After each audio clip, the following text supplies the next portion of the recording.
Hi, I'm Amir Hossein Mirza Bozorg, and in this video I want to talk about meshing and partitioning 3D solids in Abaqus. In this video I want to make you more familiar with this topic. This is the table of content. I will talk about elements for meshing 3D solids using hexahedral elements, comparison of sweep and structured techniques, meshing and partitioning 3D solids, and finally using a structured technique for creating hex elements.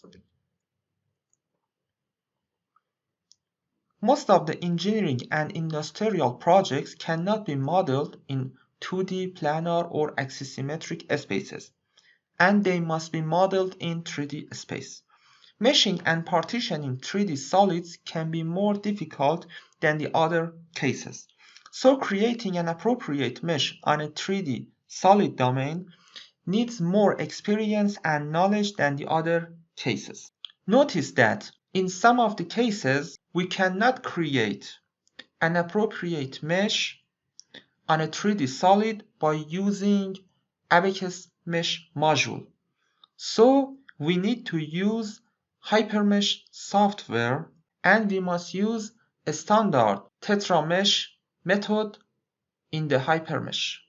3D solid domains can be meshed by using these types of elements: hexahedral elements, or we say hex elements, wedge elements, and tetrahedral elements, or we say tet elements. By using sweep meshing technique, you can create a combination of hex and wedge elements too. In this case, most of the elements are hex elements. Hex elements can be created by using these meshing techniques: a structured technique and sweep technique. A structured technique has no settings or options. In contrast, sweep meshing technique has several options, so by using this technique, you can have more control on the mesh pattern.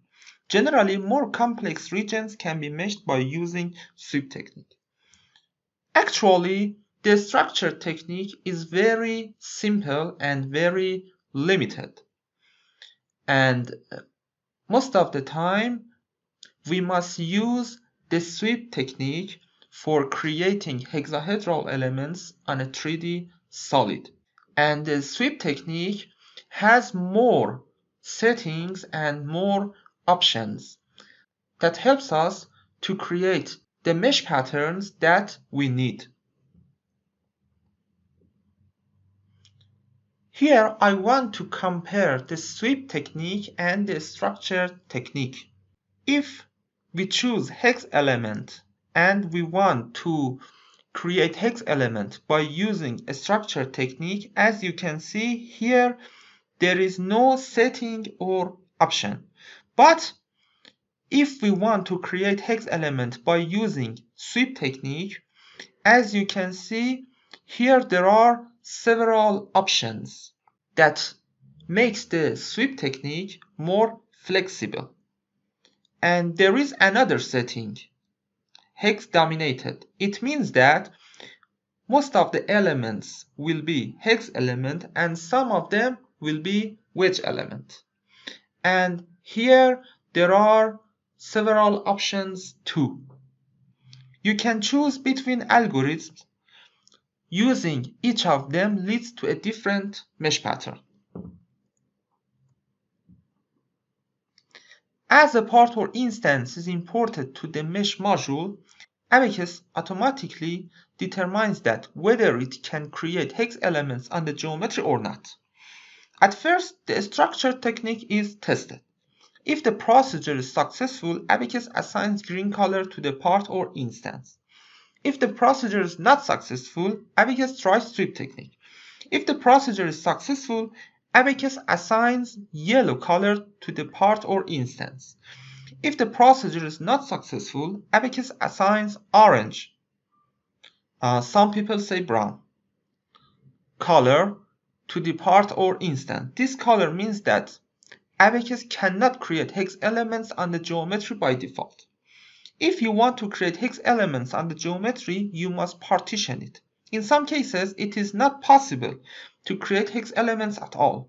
So the free technique must be used to create tetrahedral elements on the geometry. In the complex geometry, the free technique of Abaqus mesh module fails to create an appropriate mesh. So we must use hypermesh software and we must use the standard tetramesh method in the hypermesh.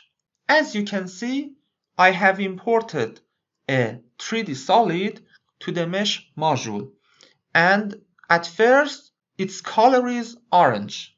Then I have made several partitions in several steps, and finally its color is a combination of yellow and green, and finally I have meshed it by using hex elements.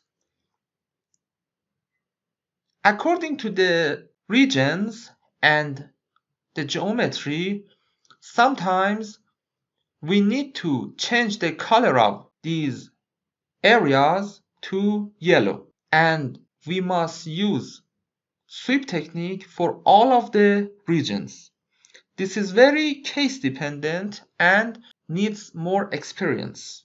After partitioning, some regions can be meshed by using both of the sweep and structure techniques, but some regions can only be meshed by using one of them. This is related to each of their limitations and must be tested. This matter is very case dependent. Generally, most of the regions that can be meshed by using the structure technique can be meshed with sweep technique too. From the mesh controls, you can change the meshing technique of each selected region. In the complex geometries, you must make trial and error to create the best mesh. In the next video, 2 examples will be meshed by using a structure technique. At first, the geometry is partitioned and then it is meshed by using a structure technique. You can contact me by using Telegram or WhatsApp, or you can send email to me. We can have one-on-one tutoring on the AnyDesk, WhatsApp, and making special videos to your order. Actually, we have 2 kinds of tutoring. Online tutoring by using AnyDesk and WhatsApp, and offline tutoring. In the offline tutoring, I make a video according to your order and send it for you, and then you can ask your questions by sending email. We can perform high-quality simulations for your thesis, exercises, and industrial projects. Thank you so much. Goodbye.